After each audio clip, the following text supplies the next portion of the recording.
Hi, everybody. Welcome to The Right Side with Doug Billings. Thanks so much for watching us. We are on all of the major podcast platforms in America. Google Podcasts, Apple Podcasts, Spotify, Stitcher, Pandora, Amazon Music, Deezer, you name it, we are out there. Please find us, The Right Side with Doug Billings, and subscribe to us on your favorite podcast platform. If you want to see all of them categorized, we are also on Buzzsprout. And also head over to YouTube, please, because you will want, trust me, you will want to see the magnificence. You'll want to see the magnificence as well as hear the magnificence, ladies and gentlemen. I can assure you of that. And we appreciate your support, and we appreciate you appreciating our sense of humor. So there are certain things that affect an election. Certain things that can't be quantified, they can't be qualified. There's no statistical analysis that can be gleaned from them.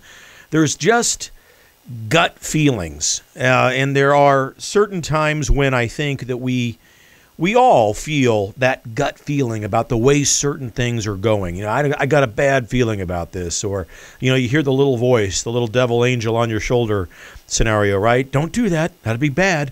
Go ahead and do it. No big problem. We get those little voices and we get those messages all the time. I think that some of the things that we experience in context of our social experience, in the context of the political season that we're in, the presidential election season specifically that we're in currently in America, these things that we notice, these things that we feel can be sometimes overly obvious to us, or they could be subtextual. They could be psychological, or even silent occurrences that the media and other folks would rarely pick up on. The general public may or may not recognize these things as overt or subtextual, but let me give you some examples. So I think there are things like riots and looting, the tumbling of historical and religious statues. There's mob violence in cities now going on for months and months and months. There's calling for the defunding of law enforcement organizations, the assassination of police officers. Okay, that's one side. There's also rallies. There's boat parades, car parades, demonstrations of enthusiasm in general. Those are the things that we can see and we can observe. And although they can't be necessarily measured, quote unquote, they enable us to get a gut feeling. They enable us to hear a little voice that says, you know, based on these things, based on what we're seeing, I think that things might go a certain way. Call it crazy, call it intuition, call it whatever you will. But these things overall give us the ability, and over time, and the way that we see and the experiences that we've drawn upon through our lives, we all have the ability to have these voices and these intuitions and gut checks, right? These gut feelings. So I think that you can look at something like, for example, the mental capacity of a political candidate and go, it's not going well for him. In America, Americans in vast majorities of numbers associate the following things that we observe with the new Democratic Socialist Party. We associate the riots, the tumblings of statues, arson, looting, mob rule like we saw in Seattle, Chaz and Chop and all that BS. We see anarchy. We see police assassinations. And we associate those things with the new Democratic Socialist Party.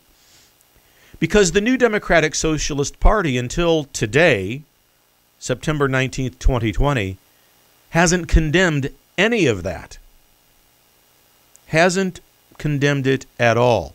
Nancy Pelosi was on the floor of the House of Representatives talking yesterday, and I could have sworn she was auditioning for a new career as a nightclub comic. It was absolutely insane watching her come out with faux pas, fake outrage over the mob and over all of the people that we've been watching on the news for the last several months, which are in reality the new Democratic Party's, the new Democratic Socialist Party's electoral base.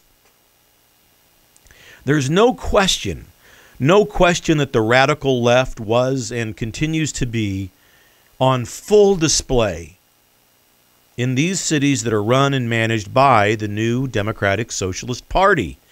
Common sense, rational thinking Americans understand this. They know that these radical fanatics represent a significant portion of the new Democratic Socialist Party's electoral base. The concept of what they're doing is the concept of the new Democratic Socialist Party. I had an interview the other day with Chad Prather, a friend of the show, and he wisely suggested and observed that, look, most of the rioters that we see on the street aren't going to be voting. They don't vote. They live in a box under a bridge somewhere. They live in the basement of mom and dad's house. They're not socially engaged until it's time to be paid by somebody to go throw a Molotov cocktail, right? And so that may be true. But the ideals, the vision of what they want for America, the burning of America, is exactly what the new Democratic Socialist Party wants. Don't be fooled. The new Democratic Socialist Party is no longer, it never has been really, an American political party. How could it be? How could it be? All it wants to do is destroy, gut, and burn the republic and remake it into some sort of a socialist government. So the constant riots, the anarchy, the arson has turned the vast majority of the United States to the Republican Party. This cannot be understated or underestimated. This is the gut check that everyone is feeling in the country. Some of them on the left feel it as well. They'll never admit it, but they feel it as well. They'll go to great lengths to post memes and articles and pictures on the internet that blame the riots, the mob, the anarchy on Trump, when that's just laughable. Trump has condemned it. The Republican Party has condemned it. Normal, independent thinkers, independent voters, libertarians, anybody with common sense, with a sense of ethics and morals, has condemned the violence, except for members of the new Democratic Socialist Party until just today. They're a day late and a dollar short in their condemnation, their fake outrage, and their fake condemnation. The burning of America is a purposeful act, ladies and gentlemen. It's purposeful. It's a purposeful attack on our republic. It's an attempt to implement continual chaos because the members of the new Democratic Socialist Party, their leadership sees this. They believe that chaos plays into their hands. It plays into their favor because they think that chaos will somehow hurt President Trump's chances of re-election. And this is important. This is a fatal error on their part. This is a miscalculation of extraordinary measure because it's exactly the opposite that's happening in this country. Take a gut check on all of the businesses, all of the people who are leaving New York. Take a gut check and a reactionary measure and look at all of the people fleeing California. They're not necessarily fleeing New York and California because those aren't just aesthetically pleasing places to live. New York's a beautiful city. It's a beautiful state. And so is California. They're fleeing those places because of anarchy, mob rule, and the crazy, kooky mandates and decisions that the leadership in those states are making. Limiting their liberty, limiting their freedom, taking away, robbing them of their rights, and making it impossible to earn a living, taxed way too high, and so forth. So they're leaving. But it's also analogous to people leaving the new Democratic Socialist Party, and they are. They're leaving the party in droves. The walk-away movement is real. You don't hear much about it, of course, because it's not the media's narrative. They want to protect the Democratic Socialist Party, so they're not going to talk about why people are leaving it and how many people are, in fact, leaving it. But that's a fatal mistake for them to believe that the chaos is something that will hurt Trump. In fact, it's just the opposite. The chaos has helped Trump because Trump is now seen as the only person that stands between the country and chaos. The new Democratic Socialist Party and chaos. The only thing there is Trump stopping it. The new Democratic Socialist Party playbook is this. Look, it's really quite simple. Institute and continue chaos. The chaos of an impeachment trial, the chaos of a Mueller investigation, Russiagate, Chinagate, all of that was intended chaos. Then you had the George Floyd incident. Not begun, of course, by the new Democratic Socialist Party, but by a police officer who did the wrong thing. Boom. The fuse is lit. The new Democratic Socialist Party says, this is it. This is another chance for us to instill chaos. This is another chance for us to linger on these shutdowns to keep the mob active and keep them on the nightly news. And that's what they did. As long as it's an election year, they would never speak out against the chaos. Chaos can take the form of riots, mobs, arson, anarchy, investigations, and impeachments. But it can also take the form of editorial hit jobs cited by unnamed sources, right? False narratives, false stories, made-up stories, anonymous sources. It can take the form of tell-all books from disgruntled employees or somebody who disagreed with someone in power. Tell-all books that have been written by people who have hatred and animus towards a president. It can take the form of sudden condemnation of violence, right? Like we saw from Pelosi and others this week. You see, they stir chaos as long as they can. This is the playbook. As long as we possibly can, especially in an election year. And then right just before the election, let's just say a few weeks, let's say 6 weeks, 7 weeks before the election, we'll begin to condemn it. We'll begin to pretend as if we really are against it. Never mind that all during the year prior, in 2020, from January to September, they've been implementing, starting, paying for, and supporting the chaos. You don't think that's true? Joe and Kamala have bailed out rioters and anarchists.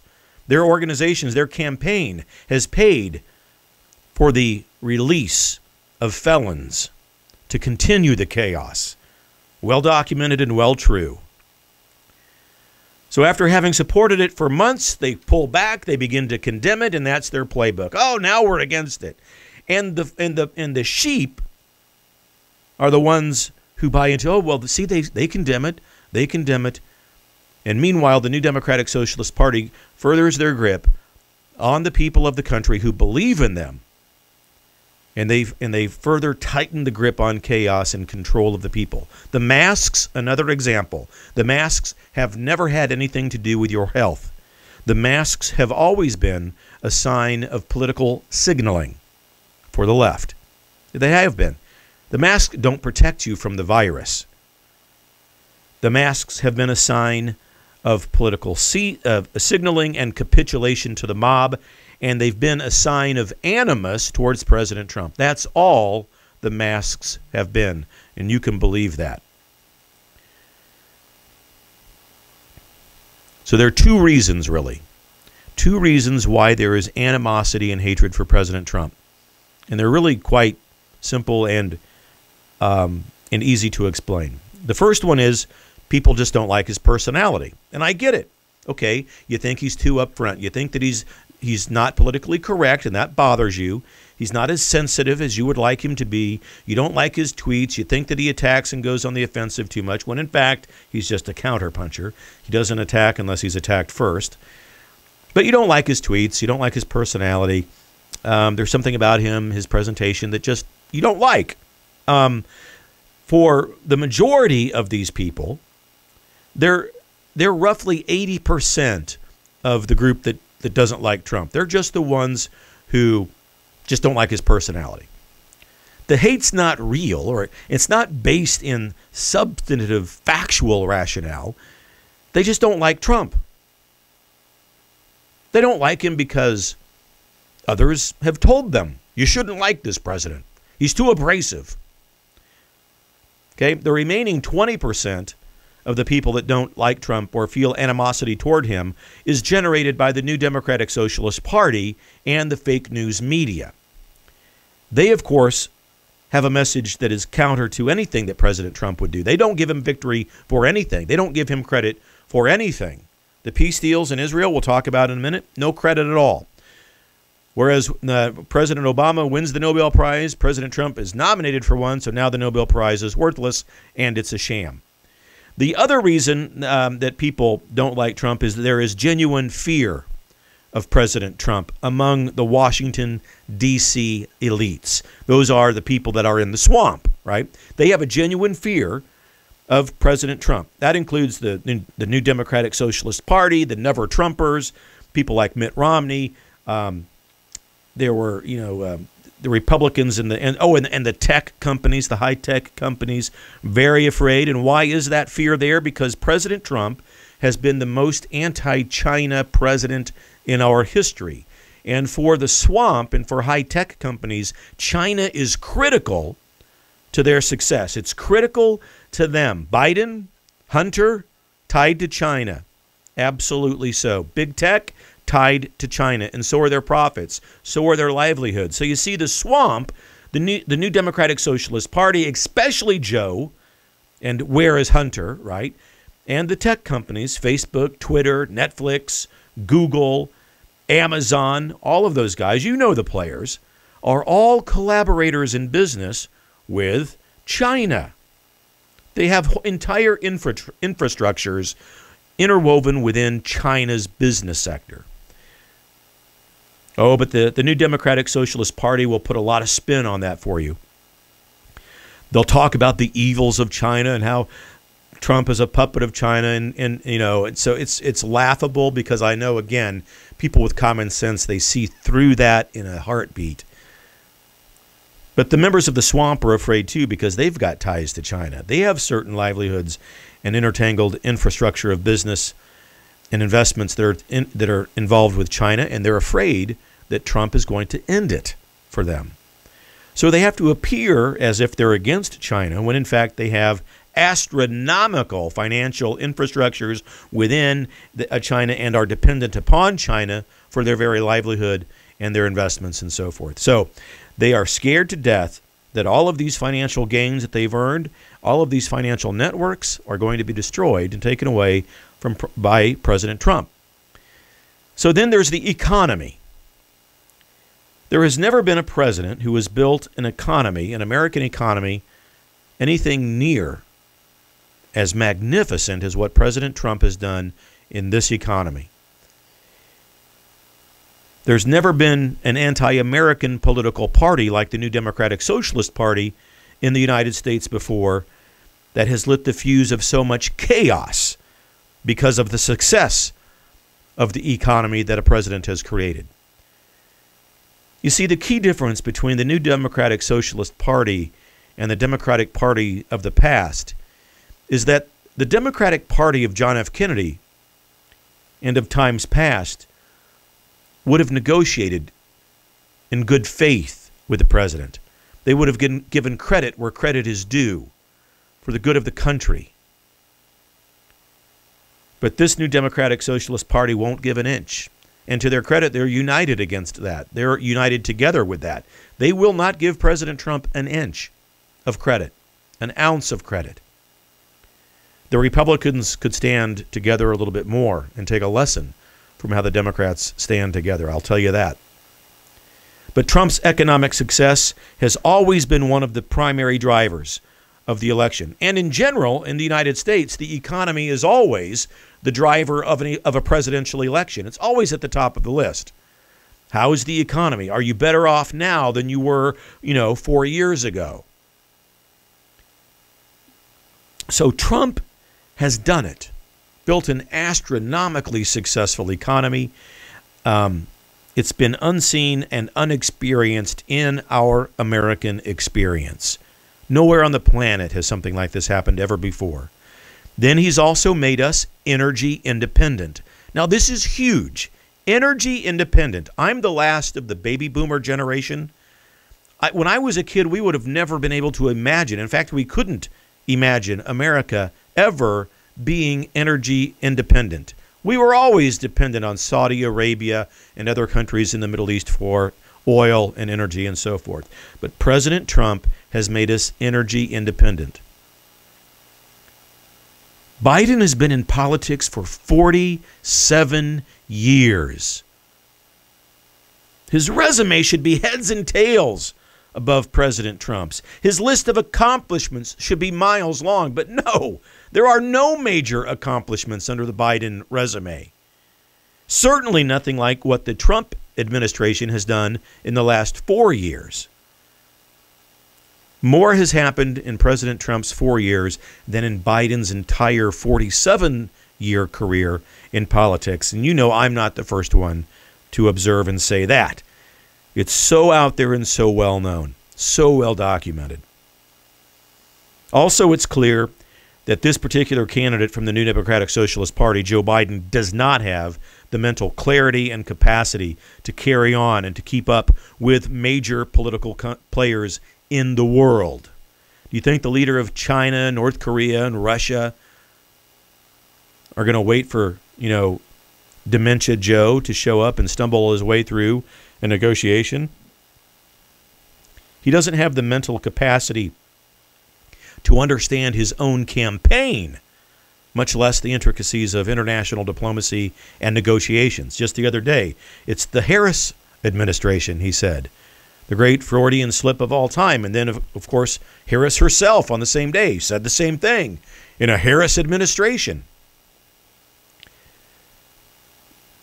It makes you wonder, maybe it really is the Harris administration and Joe is a puppet. Things to think about. Then we have, of course, the peace treaties. The peace treaty and the peace process in the Middle East. Almost no coverage in the mainstream media. None. Everyone from Obama to Biden, to John Kerry, to any high-level member of the New Democratic Socialist Party would say in years past, well, Pelosi, Schumer, they would say it too. Well, peace in Israel, peace in the Middle East just can't be accomplished. It really won't ever be able to be possible. Really? Oh, really? Yet here is President Trump with 2 major peace treaties in the Middle East in the last 2 weeks and more to come in the next few weeks. But the cynics. You saw them, I'm sure. The cynics on TV. Well, these countries really aren't at war, so this isn't technically a peace treaty. Right. Israel, the United Arab Emirates, and Bahrain are not at war, so this is not a peace deal. This can't possibly be. And it can't be a peace deal because it's not authentic. It's not authentic without the inclusion of the Palestinians. There you go. That's why it's not legitimate. That's why it's not authentic, they would say.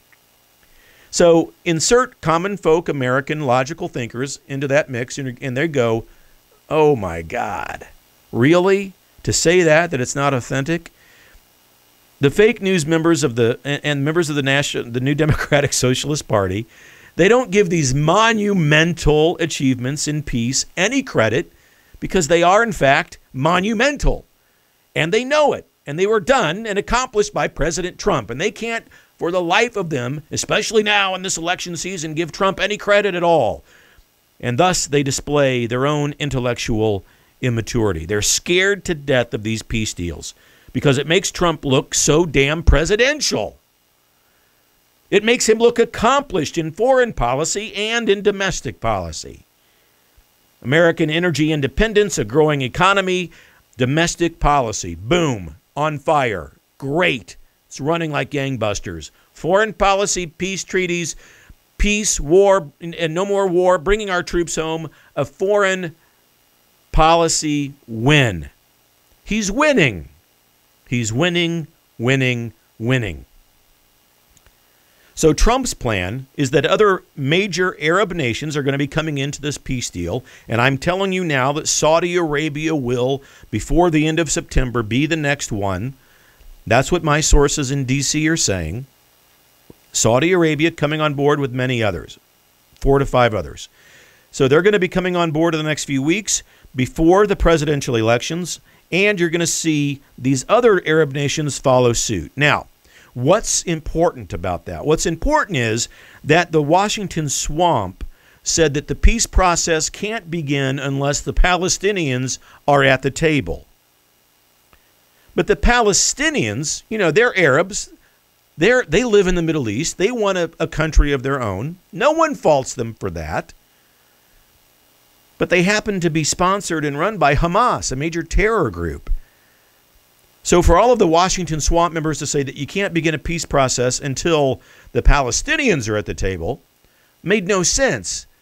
Trump took the back door, as he put it. We're going to get all of the other Arab nations involved in these peace treaties, have them sign off on it, because the Palestinians, if you begin by saying that the Palestinians have got to be at the table, that gives the Palestinians all of the leverage. Trump's a master negotiator. He knows about this. We're going to get everybody else in the neighborhood on board, and then we'll put pressure on the Palestinians to also come to the table, and then voila. President Trump and the Arab nations in Israel now have leverage. They have the leverage, as it should be, to make peace with the Palestinians. Every other president, every other administration said, no, before we begin, we've got to have the Palestinians at the table. And it just doesn't make any sense, does it? President Trump is brilliant at this. It's undeniable. And if you do deny it, and if you don't give him credit for it, or if you somehow say or think that it's not authentic, you are simply and categorically intellectually immature.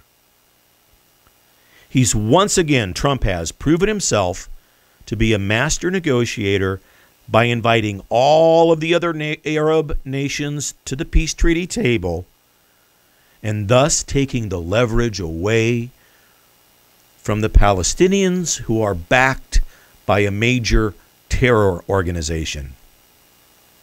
I mean, the brilliance of it is just simply undeniable. Undeniable. He's going to get credit for it, though, one way or another. People with common sense throughout the world, other leaders, other people, and even in this country, the vast majority of us, we do give him credit. Don't let what you don't see on the network news and on the fake news media make you think that the majority of the people in this country don't see and know the truth. So now Trump is in possession of all of the momentum in this election season. He's in possession of all of the momentum. There are just too many positive victories on Trump's side of the ledger, and none on Biden's. Juxtapose what Trump has done against the chaos in the ledger of the New Democratic Socialist Party. The anarchy, the arson, the crime, the anti-police, the anti-American sentiments that are percolating through and platforms of the New Democratic Socialist Party. It's shaping up to be a bigger electoral college victory and landslide that we've seen since the Reagan-Mondale election in 1984. We're going to see a massive, undeniable landslide victory for President Trump. You've got to believe it. That's the gut check that we have in America. That's the voice that we hear. That's the rationale that we come to. That's the conclusion that we come to. When we see all of this happening around us, the massive rallies, the enthusiasm that's undeniable on the president's side, and the excruciating boredom and sluggishness of the Biden campaign.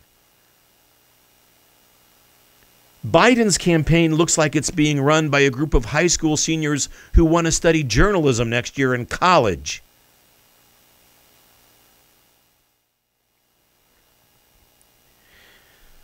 Ladies and gentlemen, hi, Doug Billings here on the right side. You know, it's not every day that we here at the program get to meet someone who rubs elbows with American heroes. But we've done just that, and he's become a friend of the program, and we're grateful for it. The Commander's Artist, otherwise known on Twitter as The Real Mad Dog 58. Make sure you look him up and give him a follow on Twitter at The Real Mad Dog 58. And more importantly, perhaps, look him up on the web, www.thecommandersartist.com. He's the personal artist of General Mike Flynn. Personal friend of the general's is a personal friend of mine, ladies and gentlemen, and I'm flattered that he's become a friend of the right side. You can check out his artwork just over my right shoulder. The right side logo that we use at the beginning and end of every program. There's one of me up there in my Revolutionary War garb, protecting the Republic from intellectual liberal immaturity, and one of Donald Trump up there as well. We love it. My chosen leader. TheCommandersArtist.com and the real Mad Dog 58 on Twitter. Mad Dog, Commander's Artist, thank you, brother. Thank you for your friendship, for all you've done for the show. Cheers.